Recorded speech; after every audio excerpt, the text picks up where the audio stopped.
Hi, welcome. My name is Robert Urbaschek and this is In Short.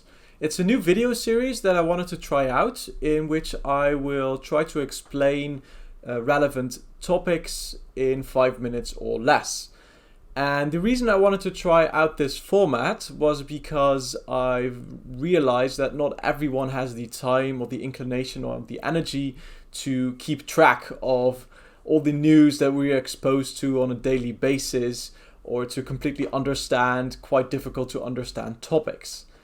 And therefore, I wanted to try and see if I can explain at least part of a topic in these 5 minutes. I should of course add that it is impossible to completely give a nuanced or complete overview of these issues in these 5 minutes, and I therefore also highly recommend you to do your own research after watching this video. So, for episode 1, I wanted to focus on free speech in the age of social media. And the reason I wanted to focus on this is not only because it has been pretty much constantly in the news over the past year, but also because a few weeks ago an ex-Facebook employee turned whistleblower and, in her words, said that Facebook is tearing our societies apart. And I wanted to kind of talk about this issue, which is basically that social media companies are now expected to regulate online speech, sometimes at the behest of governments, other times they do this on their own. And I thought this would therefore be a very important topic to try and understand. So, to make sure that I completely stick to my 5 minutes, I will put a timer on the wall next to me.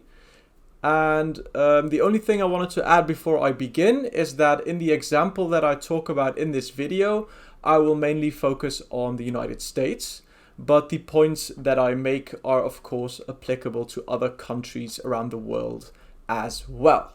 So, without further ado, let's begin the video. For the past couple of months, there have been many instances of COVID-19 related posts being taken down off social media or flagged as misinformation.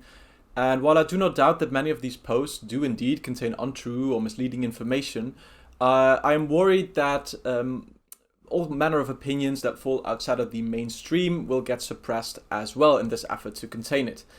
And let me name one example for you. The use of masking has, at the beginning of the pandemic, been disparaged by the World Health Organization, by government officials, as not really helping to contain the spread of COVID-19. And by now, it has been pretty much conclusively proven that it indeed does help in containing the spread.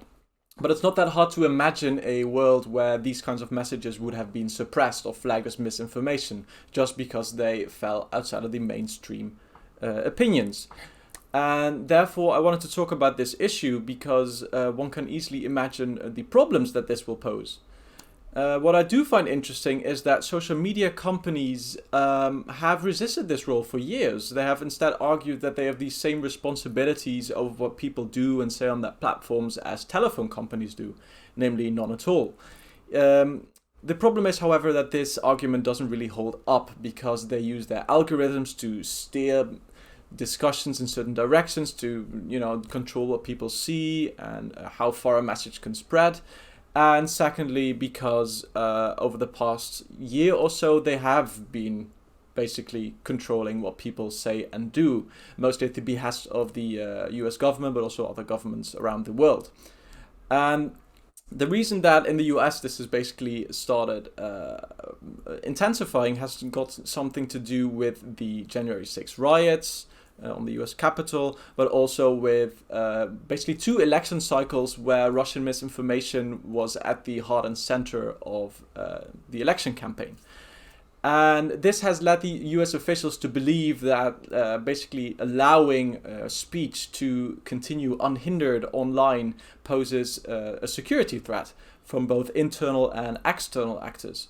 So considering that, I would also like to add one more reason maybe that I understand that governments are taking action, which has got to do with the fact that social media companies have engagement at the core of their business model, profit. And what this basically means is that the more anger or fear or outrage a post creates, the faster, more effectively it can spread. And this has basically laid the groundwork for all manner of actors to use social media as a weapon to basically affect public discourse. You can think about terrorist groups like ISIS, or maybe conspiracy theories. Even during election cycles, there have been companies or powerful individuals influencing what people see online. So therefore I understand this impulse. But the problem with this, however, is that governments are not applying the rules very consistently. It basically boils down to whatever falls outside of the mainstream and is considered dangerous by whoever is in charge at the time. And like I said before, this risks basically the suppression of dissent online, which is very problematic.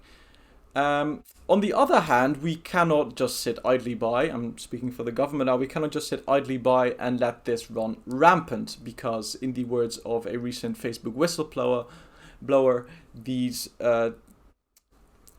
social media companies are tearing our societies apart. That's what she said. And the reason that she is saying this is quite understandable because of the trends I just mentioned and the way that groups are able to weaponize it. Yeah, but the thing is, as a society, we have gone through this process before, and we have decided to put into place laws. The Constitution, for instance, the US Constitution places free speech at the top, at the very top.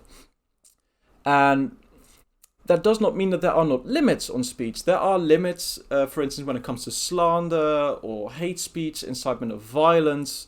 And courts basically decides where exactly these limits are. But there is, on purpose, quite a lot of leeway here. And that is precisely because it is very hard to decide when something is truthful and when it is misinformation.